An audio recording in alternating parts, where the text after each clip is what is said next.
Hello, good morning mga peeps. Ito ulit si Founder Mikey. Kasama nyo sa umagang ito dito sa aking live. So let's have a chit chat with me this morning with a certain topic about sa mga concerning OFW domestic helper in Hong Kong. Ito po kalimitang tinatanong at issue na tinatakal ng mga OFW sa kanilang mga friendship. At usually po, ang napapag-usapan ay parang haka-haka lamang. So this time, we're going to discuss deeper about this issue has to do with the severance pay or long service payment. Okay. So, ating mga OFW, pag na-terminate sila, pag dumating sa point na kahit matagal na sila sa employer, just like a friend of mine, na-terminate siya sa employment niya after 6 years, let me say at least 4 years like that, na-terminate siya, it is because for a certain reason na sinabi ng employer niya. So, whatever the reason, it doesn't matter.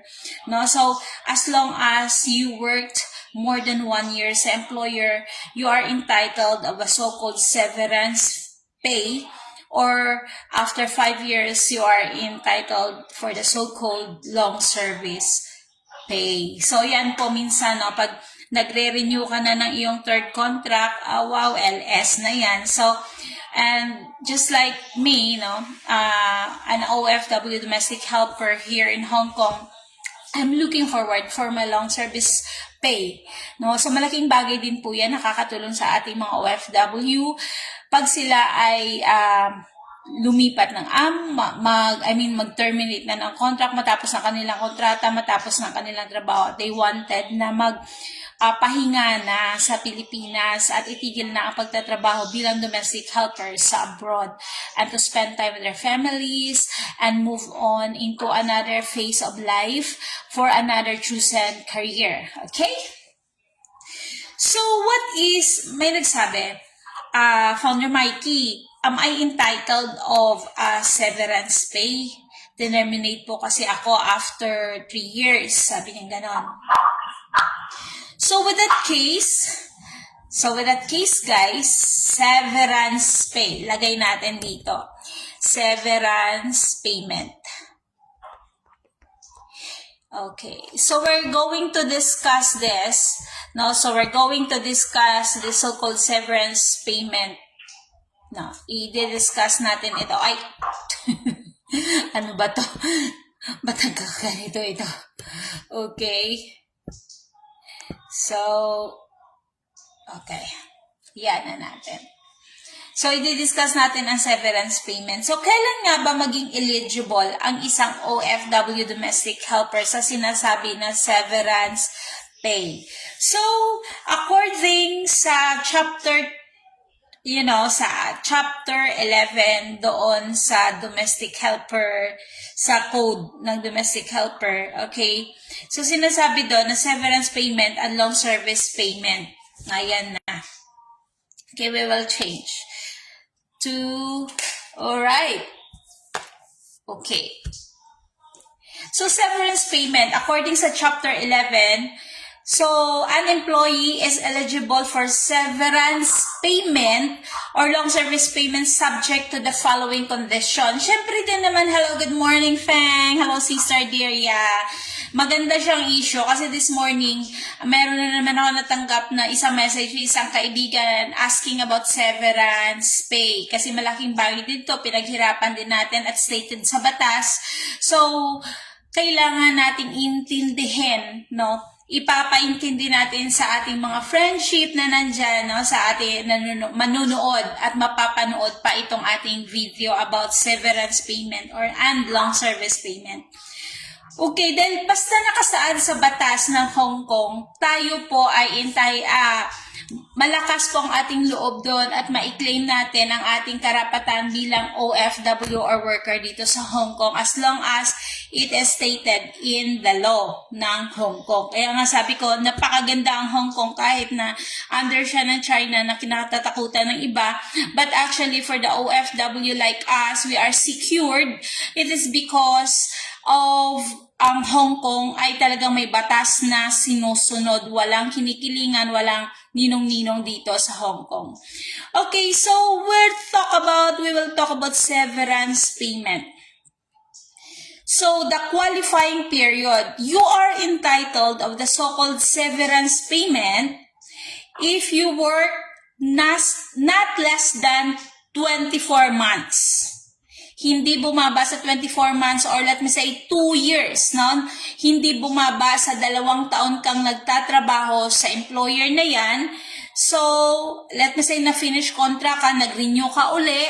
So, yon. So, you are entitled of that. So, kung ang rason, the reason that you must be entitled or the condition and the requirements needed para maging entitled ka sa so-called severance pay is, number 1, the employee, the domestic helper, is dismissed by reason of redundancy. So, pag sinabi nating redundancy, no need na yung service mo. You are terminated because I don't need your service at all. Okay, let me say minsan nagre-reason ng mga employer na hindi ko na kailangan ang katulong, no? Hindi ko na kailangan ang katulong, so I terminate you. Okay, number 2, another reason is the employment contract of a fixed term expired without being renewed by reason of redundancy. Okay, kung ang kontrata mo example, second contract ka na. Okay, there's some employers na ayaw nila magbigay ng long service. So, tatapusin na lang nila yung kontrata ng second contract, which is the 4 years. Then after that, ayaw na nila i-hire or i-rehire ang helper na yon to avoid the long service payment. Okay? So, yun po, ang sinabi na without being renewed by the reason of the dance. There is reason again. Hindi ka na-renew, it is because hindi na nila kailangan ang serbisyo mo. They don't need your service. That's the reason why they don't renew your contract for the 3rd term. And then, okay, may lusot pa rin sila. So how about if you are terminated? Founder, 3 years na terminate ako. Okay, 25 months, 2 years and 1 month, kaka-renew ko lang, 1 buwan pa lang, terminate ako. Am I entitled? Yes, because the employee is laid off. Laid off means terminate or nawalan ka na ng trabaho, pinaalis ka. Kaya, you are still entitled of the severance pay on the 3rd condition basis. Wala pa ring lusot ang ating mga employer. Again, I would like to explain further the 3 reasons. Number 1, if you are terminated because your service is no longer needed. Number 2, ang redundancy, explain natin your service is no longer needed. Okay, number 2 is when you finish your second contract and then the employer hindi ka na na-renew because they don't need your service at all. Okay? And number 3 is kung nilay off ka, kung pinaalis ka, terminate ka. Kaya, you are still entitled of the so-called severance pay when you reach the period of more than 24 or not less than 24 months. So, let me say, ika-24 months mo na ngayon. So, ika-2 years mo na, 24 months. Tapos, terminate ka. Are you entitled of the so-called severance payment? Yes. Okay? So, that's all about severance payment sa mga na-terminate. Okay. How about long service? So, another one is the long service. This is a very big issue kasi marami ng, alam mo, pag nandoon ka na sa 5 years and up, ito patigasan na to talaga. Sabi ng ibang helper, magdusa ka sa akin, magdudusa rin ako sa'yo. Kasi nga, ang mga employer, as possible, they don't want to terminate the contract pag nandoon ka na sa 5 years up. It is because they will pay the long service fee. So, ito naman sa helper, they don't want to terminate their contract. And I really advise to this helper who reached the 5 years up na huwag niyong i-terminate ang inyong contract in order that you'll be entitled of your long service fee. So, let's talk about the qualifying period. Kailan ka ba makakwalify dito sa long service pay? So, if you work not less than 5 years under a continuous contract, which means is, kung nandyan ka nag-work sa the same employer for 5 years up, not less than 5 years. Let me say, I work in this family for 4 years, and then my third contract is named under the wife. So, therefore, you are not entitled of the long service fee kahit you are still working in the same family. Because the very important is the person signed as your employer. So, that's why I always advise to make sure on your third contract, this same person will sign on your contract. Hindi pwede na ililipat ka kay husband o ililipat ka kay wife. For in case na ilipat ka man, you must have this agreement that they will continue your service. Although that is a verbal agreement, but kung kaya mo siyang pasulatin, kahit handwritten lang yan, peperma ka at merong dalawang witness, that is legal in Hong Kong. At least you have a fight in the future that your employer will not give you your payment. Right? So, kino-consider ng batas ng Hong Kong yung handwritten, perma lang, walang authentication, walang notaryo, walang ganon dito sa Hong Kong. Dalawang tao lang na peperma as a witness doon sa agreement nyo, that is considered as legal. Okay? So, yun ang dapat gawin. So, but it's, as you know, I really advise it's better na parang wala ng problema in the future. Let your current employer sign on your third contract, not the other member of the family, in order that you will be continuous on, you will be qualified on the long service pay. For in case, doon ayaw ng husband and wife na pumirma. So mag-isip ka na, be smart of your thinking. Okay? Of your decision. Dapat grabe ang isip. Hindi pwede na you just suddenly decide na hindi mo pinag-iisipan because in every decision you make, there is a pros and cons. So, here we go. So, continuous contract na sa 5 years ka na, no? Sa third employment ka na, sa third contract ka na the same employer. So, the employee is dismissed. So, paano ka ma-qualify? What are the conditions and requirements? Number 1, the employee is dismissed, but, okay, na-dismiss ka nga, but, number 1, he is not summarily dismissed due to his serious misconduct. Okay, ito na naman kasi nakakainis, no? You have to fight out then. So, meron tayong labor. Kasi minsan, para lang itong mga employer maka-run away sa kanilang responsibility for the long service pay, they will use this portion. I-reason nila, i-terminate ka nila, tapos i-reason out nila, magre-reason sila ng hindi totoo.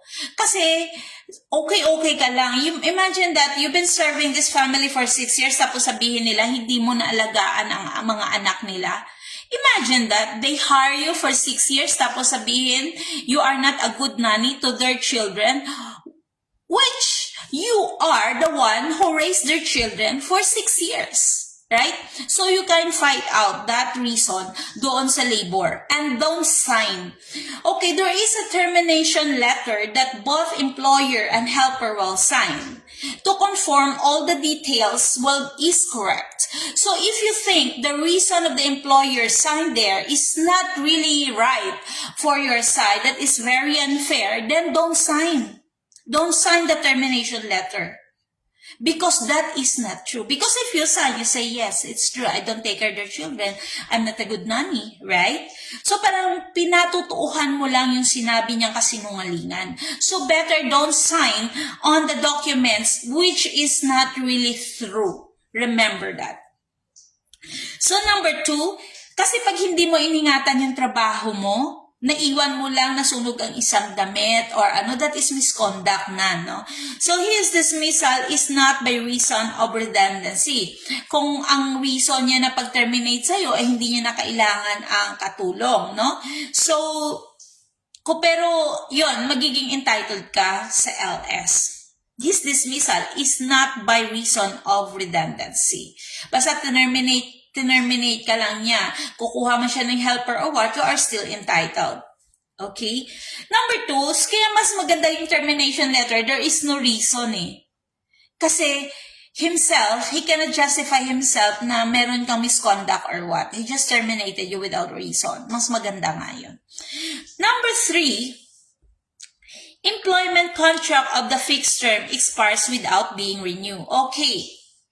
6, natapos mo na ngayon ang third contract. Hindi ka na na-renew. So ngayon, na-expired na, hindi ka na-renew. Are you entitled? Big yes. Okay, big yes.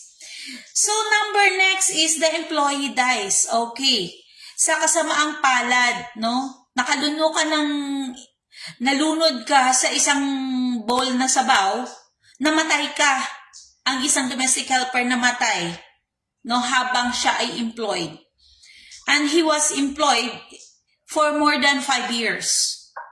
So, he is entitled on the long service fee. Kaya yung mga kakilala na namatay, pag nagtrabaho sila ng more than 5 years at namatay sila during the contract term na pasok sila sa 5 years, so, kahit kuripot yung amo, mahasama ang ugali, magbibigay pa rin siya ng long service fee.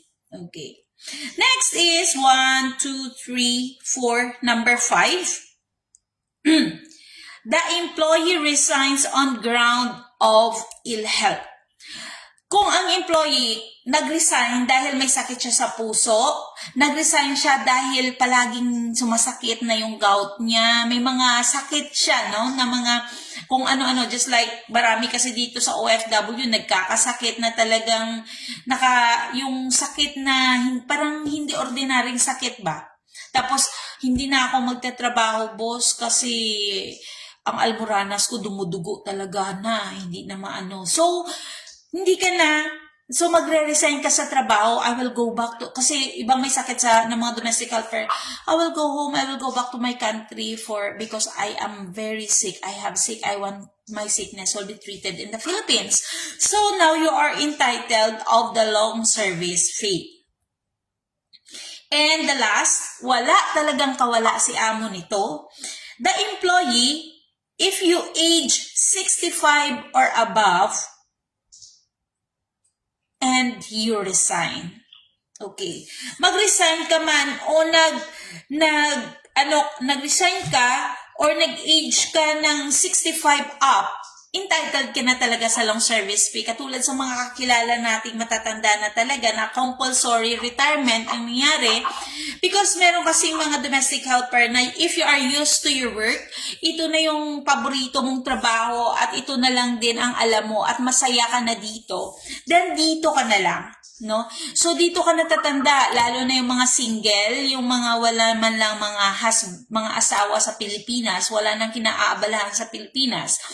They wanted to work in Hong Kong as a domestic helper as long as they are living, as long as they are alive, as long as they are strong and they are able.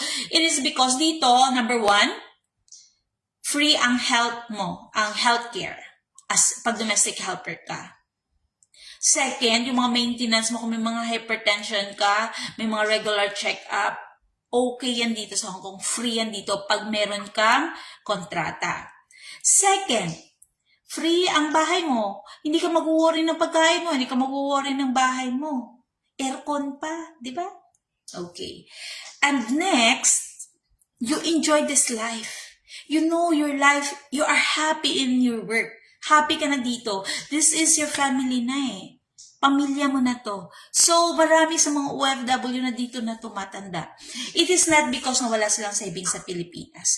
It is because naisip nila na tumatanda na sila at pag tumigil sila sa trabaho, magkakasakit sila. Kaya they better stay as a worker for as long as the employer needs their service. So, ganun nga po. Okay, at kung nag-resign sila, no, mahaba na yung time mo, no, long service ka na, 8 years ka na, 10 years ka na, ayaw mo na magtrabaho, gusto mo nang umuwi. So, you can go home. You are entitled of the long service fee. Okay. So there is another quote here.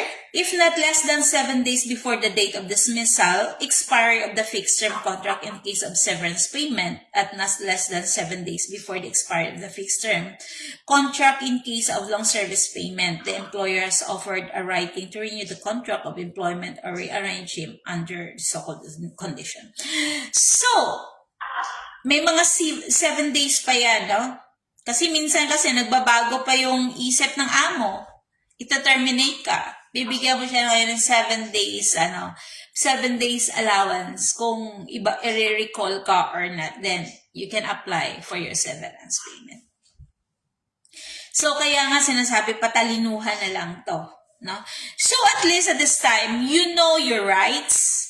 No, you know alam mo yung mga karapatan mo at dapat alam mo rin kung paano pangalagaan ang karapatan mo dahil bilang isang nagtatrabaho, parang deposito mo na rin yan sa bangko na kailangan mong pagkaingatan.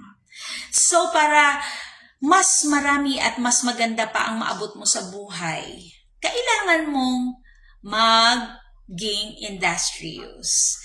Alamin mo ang karapatan mo, hindi lamang karapatan mo sa Pilipinas, kundi dito as a worker sa Hong Kong, alamin mo ang karapatan mo. Meron pong handbook for the foreign domestic worker. Basahin niyo po yun. If wala po kayo niyan pagdating nyo sa Hong Kong. Usually kasi pag bagong domestic helper ka pagdating mo sa airport, may nagbibigay sa'yo ng mga from the labor department, binibigay doon sa airport. No? Pagdating nyo doon sa may airport mismo, pagpasok nyo ng immigration, bibigyan kayo nun. So take it and keep it. And if you have time, you read. Nandoon po lahat, kahit ng mga sample ng mga form, nandoon po lahat makikita ninyo sa handbook ng domestic helpers. How to be a foreign domestic helper in Hong Kong, yung handbook, yung magpo-protect sa inyo ng mga karapatan ninyo that you will not be abused by your employer. At saka dito po sa Hong Kong, hindi po applicable yung, kasi marami dito sa Hong Kong na lalo na mga employer nila, taga mainland, taga Singapore. Alam mo, kumukuha sila ng galing sa Pilipinas kasi pagkakaalam nila, walang alam sa batas ng Hong Kong. Kaya ang mangyayari noon, pag nainis sila sa helper, bilhin nila ng ticket, ura-urada, akala nila, katulad sa Singapore, na mapapalipad mo ang domestic helper pag na-terminate mo agad-agad. On the day, on the dot. No. Because you are, after termination, you are still entitled to stay in Hong Kong for 14 days. You still have 14 days visa, so you can stay in Hong Kong and exit on the 14th day.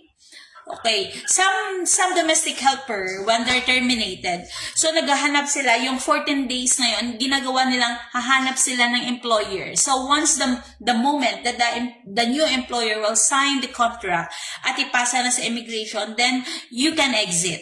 You can go back to your country and wait for the visa and do some processing.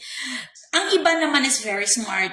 They exit to Macau. Doon sila sa Macau naghihintay ng kanilang mga visa. Then go back to Hong Kong kung may visa ka na. Kasi ang requirement lang naman sa airport to go, para makapasok ka dito sa Hong Kong is your passport and your working visa. If you have that too, pasok ka na dito sa Hong Kong.